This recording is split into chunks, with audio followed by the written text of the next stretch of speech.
Ladies and gentlemen, I wish I had better news for you, but we are facing a storm that most of us have feared. A mandatory evacuation order is hereby called for all of the parish of Orleans. Sunday morning in New Orleans, the National Weather Service issued a bulletin predicting a hurricane along the Gulf Coast of what it called unprecedented strength. The area will be uninhabitable for weeks, the bulletin predicted, and it went on to say, human suffering incredible by modern standards. The National Weather Service told us, we're scared for you. We're deeply scared for you. Now, this is government officials. They don't use those words. In the wake of 9/11, the newly created Department of Homeland Security had come up with a detailed plan for responding to such disasters. Nearly 500 pages long, it claimed to ensure seamless integration in the event of a national emergency of the federal government and local and state authorities. Before we get started, I want to very briefly introduce Michael Jackson. At noon that Sunday, Michael Brown, the director of the Federal Emergency Management Agency, presided over a teleconference with state, local, and federal officials. We're going to move fast, we're going to move quick, and we're going to do whatever it takes to help disaster victims. President Bush joined the briefing from his home in Texas. I want to assure the folks at the state level that we are fully prepared to not only help you during the storm, but we will move in whatever resources and assets we have at our disposal. Words like quick and fast, resources and assets sound reassuring, but it now appears that officials from President Bush on down to the local level were often using words that signified different things to different people. Even terms like mandatory evacuation. And folks, we've said it all morning, we will say it again. If you can get out of town, you need to get out of town. 28% of the population of the city of New Orleans is below the poverty line. And poor people tend to be less well informed and tend to be less mobile, not to have cars to get out. And so many of those who wanted to leave New Orleans but couldn't headed for the city's Superdome. By 3 o'clock Sunday afternoon, some 10,000 people had already gathered there. We've been out here since 9 o'clock. They need to organize this crowd. Katrina blew through New Orleans early Monday morning, a Category 4 hurricane with winds of up to 125 miles an hour. The mayor and some of his staff had set up a command center in the Hyatt Hotel beside the Superdome. The only communication we had was a laptop that we brought, and it had a wireless broadband card that worked all the way up into the Hyatt. So the mayor and the chief and all of us were getting our information via this little laptop. Finally, the internet feed goes out. It was one in a series of communications breakdowns that would contribute to untold suffering and a still untallied number of deaths. At 8:14 Central Time, the National Weather Service issued a bulletin reading flash flood warning.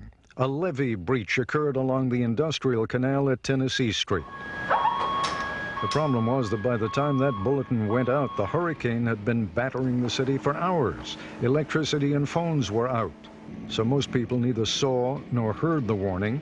Officials in Washington seemed totally oblivious to the bulletin.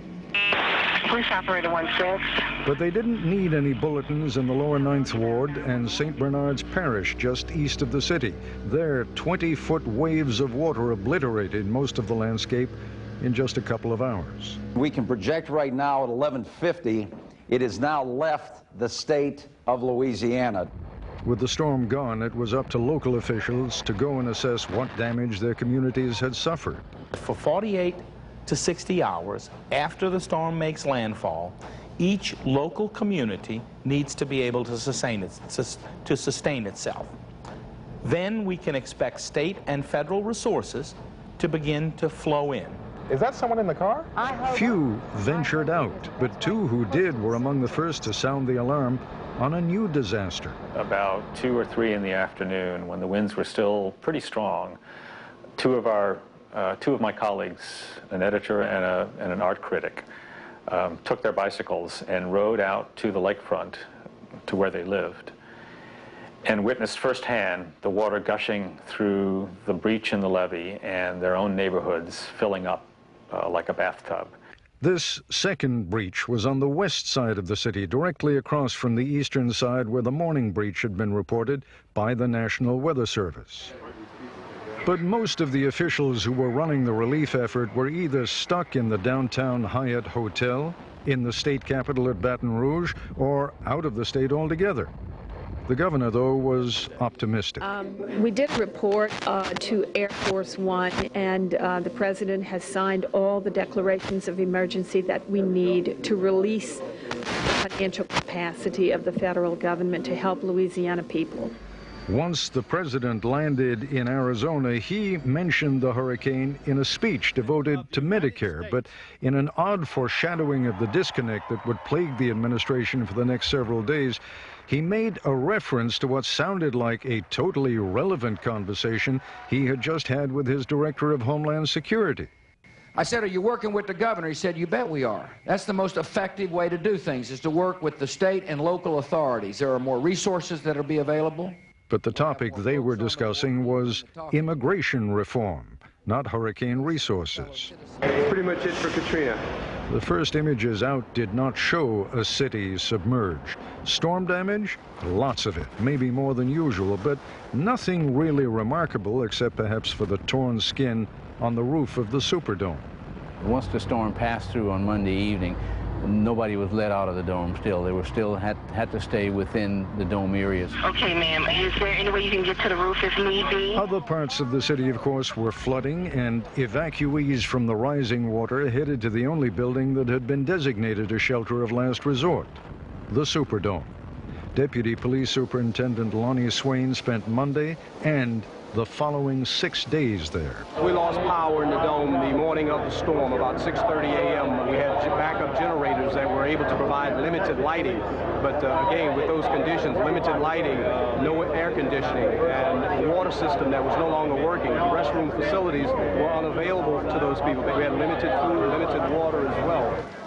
About 80 miles to the west in Baton Rouge, state and federal officials had been watching the storm from the safety of the State Emergency Operations Center. They were cautiously optimistic the recovery would be on track.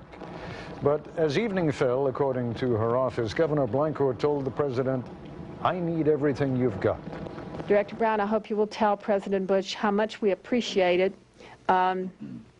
These are the times that really count, to know that our federal government will step in and give us the kind of assistance that we need and are in desperate need of. What I've seen here today is a team that is very tight-knit, working closely together, being very professional, doing, and in my humble opinion, making the right calls. The federal government, though, was waiting for specific requests from the storm front. By asking for everything you've got, Governor Blanco was providing no guidance whatsoever. Another breakdown in communication. It's just unreal, and all of a sudden you're saying, guys, we're trapped. And now when we're trapped, hundreds of cell towers have gone out. No power, no way to do anything about it. That's what people were missing in here. They kept thinking someone else was going to come. Obviously there was a dry place. Obviously some place had power. Obviously, no, no, and no. There was none of that. This entire community completely underwater. And when the first aerial showing a much more expansive view of the area came in that evening, the devastation was quite visible to anyone who was watching. The actual downtown area seemed to be with the least flooding. Where we started to see some major flooding was, again, when we started working west from downtown and north towards the Pontchartrain. It got substantially worse. It was very frustrating to know what we knew and see that the story wasn't getting told to the nation and to the world. And do you think the mayor at that point understood that? I think he did, yes. Did the governor? Less so. She's in a remote location, and the communication between the state and local levels were not what they should have been. And what about the national government? I think the national government, from what I can see, was oblivious. The airport was closed. Those with cars had already left. The city needed buses, hundreds, maybe thousands of buses. Were you not asking FEMA for buses or any transportation? The National Guard on the scene was requesting buses. That was our constant task, to try to get those buses in there, because we knew we couldn't move those people. What were you hearing? What were you getting back? We were getting back that buses were en route. On a noon video conference with FEMA, state officials requested 500 buses. That request was eventually upped to 1,100. I had 70,000 people in this city who needed buses to get out. This was not the time you can contract anything. It was time to mobilize, and it didn't happen.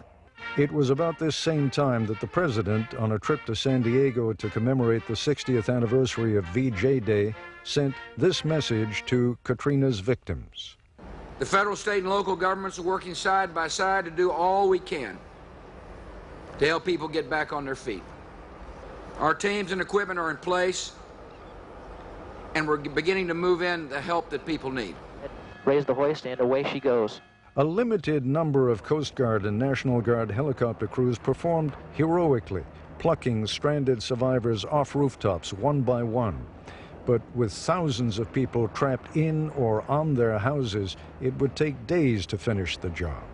A lot of the people that's on their roofs and are underwater and are drowning out there is because of the stupidity of the city officials. In those parts of the city where heavy vehicles could still pass, the Louisiana National Guard had a handful of trucks collecting people along the streets. But there were far too few vehicles to begin with, and as we would later find out, their remaining trucks were underwater. Everyone continued to be either dropped at or directed toward the Superdome. Those of us in trucks are picking them up in the back of our truck and bringing them over to the Superdome. So at this point, we're bringing people to Superdome. We're bringing people to Superdome. And every model said, you know, you could have 10,000 people, or maybe. We were already like, oh, this is over 30,000, and we're still pulling people out. Many people tried to walk out of the city over the one bridge still accessible by foot. But over the next 3 days, people reported being turned away by police from the neighboring parish. At the parish line, the county line of Gretna, they were met with attack dogs and police officers with machine guns saying, you have to turn back. Go back. Because a looter got in the shopping center and set it afire, and we want to protect the property in this area.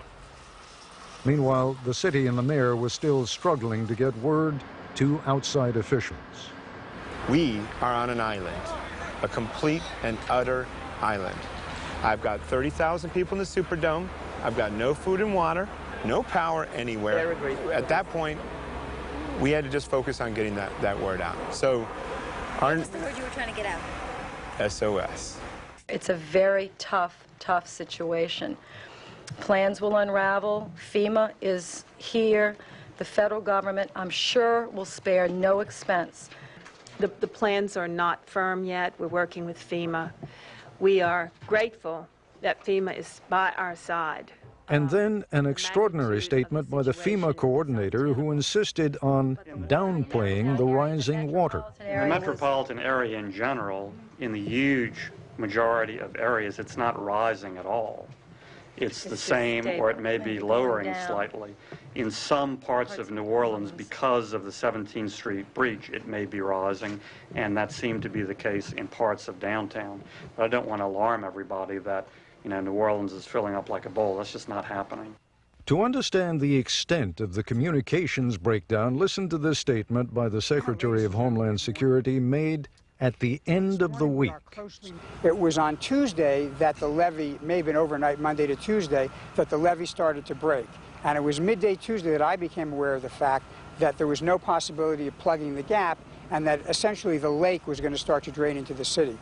Remember, the National Weather Service had issued a bulletin that the first levee had broken at 8:14 Monday morning, not Tuesday, and the second levee had broken by 2 p.m. Monday afternoon. Late Tuesday afternoon, with thousands still stranded by the water, local officials called for anyone with a boat to help with the rescue effort. By the end of that day, the Superdome was surrounded by 2 to 3 feet of water, and the population had exploded. At 10:15 Tuesday evening, Governor Blanco ordered an evacuation of the stadium. But it was an empty gesture. There was no timetable, no destination, and, most telling of all, no trucks, no buses. People were now desperately searching for an alternative. Out of one area into the other area. So Terry Ebert, New Orleans Homeland Security Director, says he began directing evacuees to the city's convention center. That well-intentioned order would lead to some of the darkest moments of the catastrophe. Governor Blanco finally spoke to the president at 2:20 p.m. She asked for 30,000 troops and made a general request for buses, boats, and helicopters. A little after 5 p.m., the president spoke from the Rose Garden. Our first priority is to save lives. We're assisting local officials in New Orleans in evacuating any remaining citizens from the affected area. But in some cases, people were simply being moved from one hellhole to another. As night fell, the crowd at the underpass grew weary and frustrated. The elderly and sick lay on cots in the open.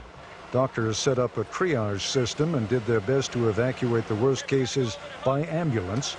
Those who remained were forced to rest on the ground amid the garbage. They needed buses, and there were none.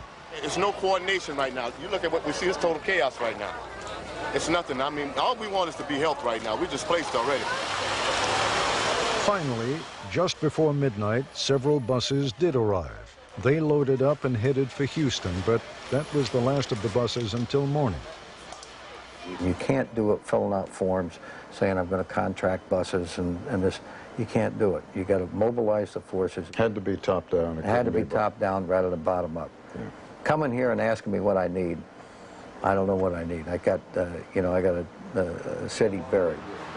There was one success story. Back at the Hyatt, the mayor was able to make and receive phone calls on his homemade phone network. Late that night, he got this call.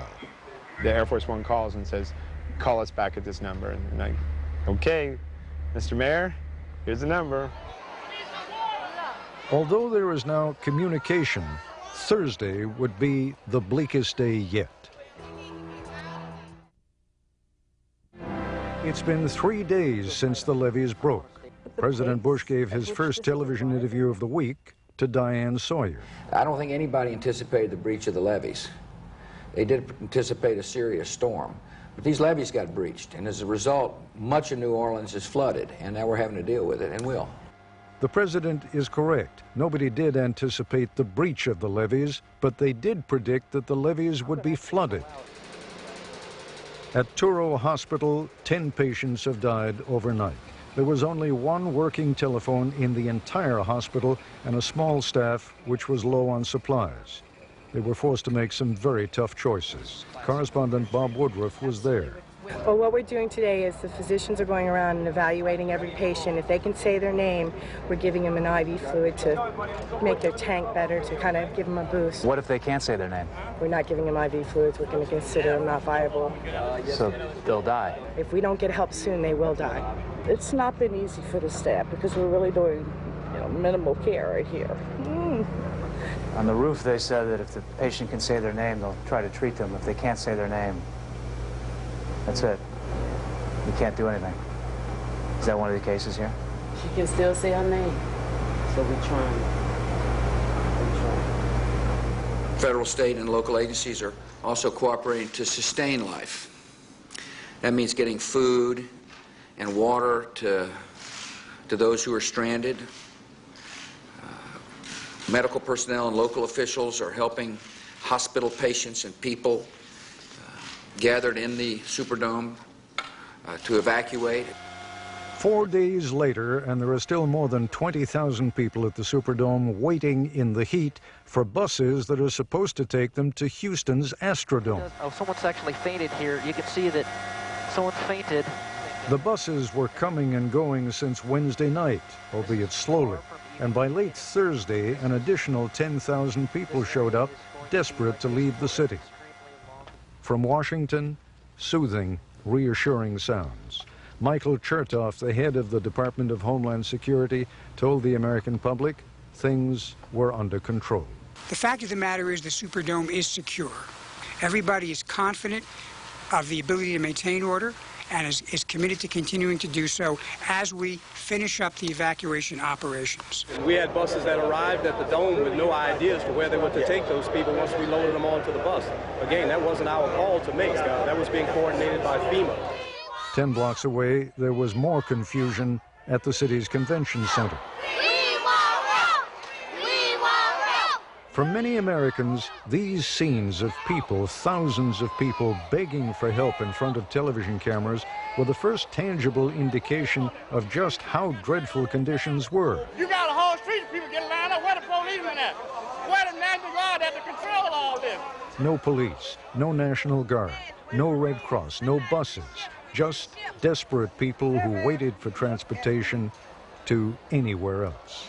We can't take this. We've been out here for 3 days. I don't want to die like this. There were people with weapons inside the convention center. 30 times New Orleans police SWAT teams entered the center.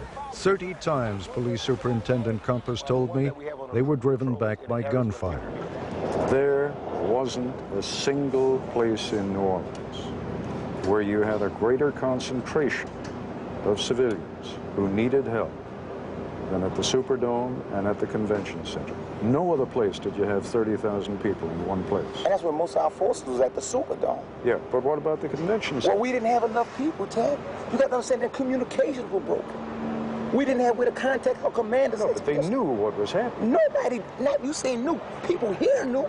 A guy working in the 4th district across the river. How did he know? No, I'm He's saying across the river. You got 200 cops here. Why didn't they take control of that place? These 200, over 30,000 people, Ted. How are we going to do? Have a firefight in there with all those civilians? Tell me how to take it over with 200 people. You tell me. The first 4 days, you sort of had a disaster layered on a disaster. I've been a Marine all my life, and I've dealt out misery as well as seen misery. And I can assure you that Wednesday and Thursday, I had never seen such human suffering. It was very difficult to deal with it. It cost us 2 of our police officers' lives by suicide. There was a serious disconnect between local and federal officials at this point.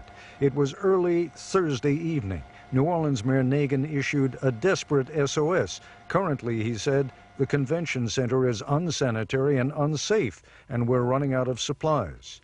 Mr. Brown, FEMA's Mike Brown appeared on Nightline. Don't you guys watch television? Don't you guys listen to the radio? We've been so focused on doing rescue and life-saving missions and evacuating people from the Superdome that when we first learned about it, of course, my first gut instinct was get somebody in there, give me truth on the ground, let me know, because if it's true, we've got to help those people. The people in the convention center are being fed. The people on the bridges are being With all due respect, sir, the people in the convention center are not being fed. Our reporters... I misspoke. The people in the Superdome, I'm sorry, you're absolutely correct. A frustrated Mayor Nagin had reached his limit. He called a local radio station. We're hearing them say 14,000 National Guard people are about to be on the ground, and we're looking around like, no, they're not. You see, as he starts finally getting the real version out of what was happening, you feel his heart breaking, and you feel the anger. Don't tell me 40,000 people are coming here. They're not here. It's too doggone late. Now get off your asses and let's do something, and let's fix the biggest goddamn crisis in the history of this country. I'm Peter Mayer in Washington. President Bush leaves for the disaster zone an hour from now. But one Louisiana official says the federal recovery effort is a national disgrace. I'm supposed to be in a shelter. This is not a shelter. This is hell's hole. Who is in charge here? No one. The results are not acceptable. At 9:02 Friday, a somber President Bush faced reporters on the South Lawn of the White House. But when he touched down just before 11, he was joined by FEMA's chief, Mike Brown. And Brownie, you're doing a heck of a job. The FEMA director's working 24. But FEMA in general, Mike Brown in particular, and increasingly the president himself were being viewed as not having done a heck of a job at all. This is the only one.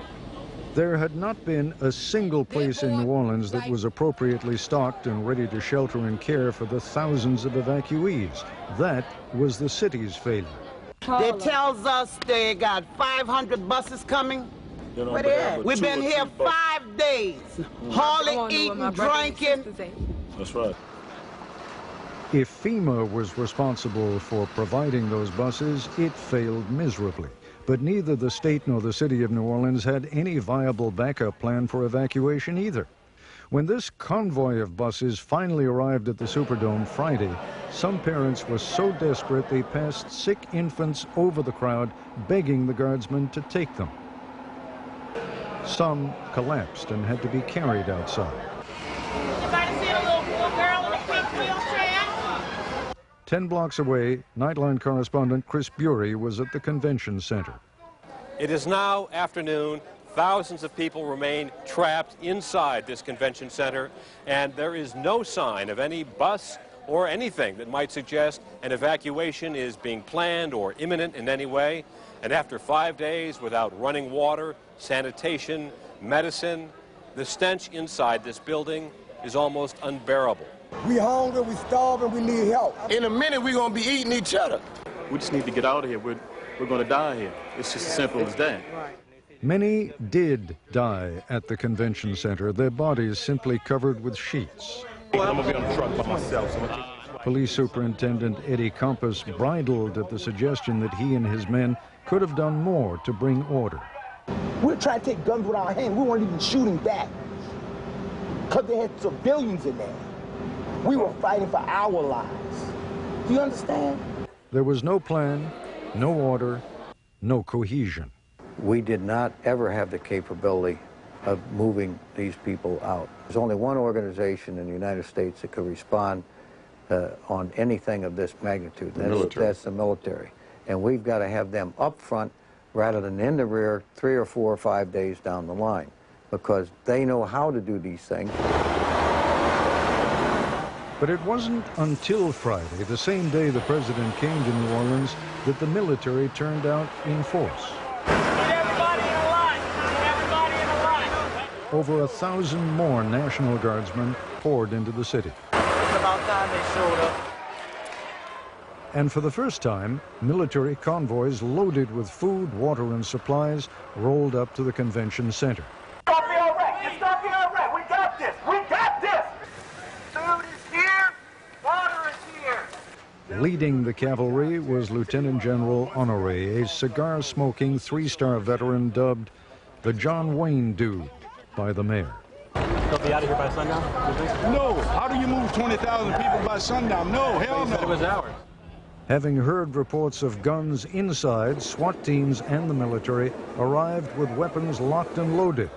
From the perspective of those stranded inside, the rescuers looked more like men prepared to put down a prison riot.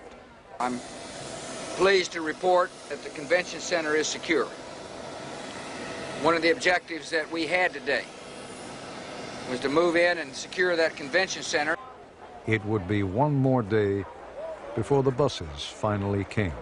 You know, I'm going to fly out of here in a minute, but I want you to know that I'm not going to forget what I've seen. I understand the devastation requires more than one day's attention. It had to be an intensely sobering experience for the president. For 5 days, America, first responder to the world's emergencies and leader in communication, failed to communicate and was agonizingly slow to respond to its own people in distress.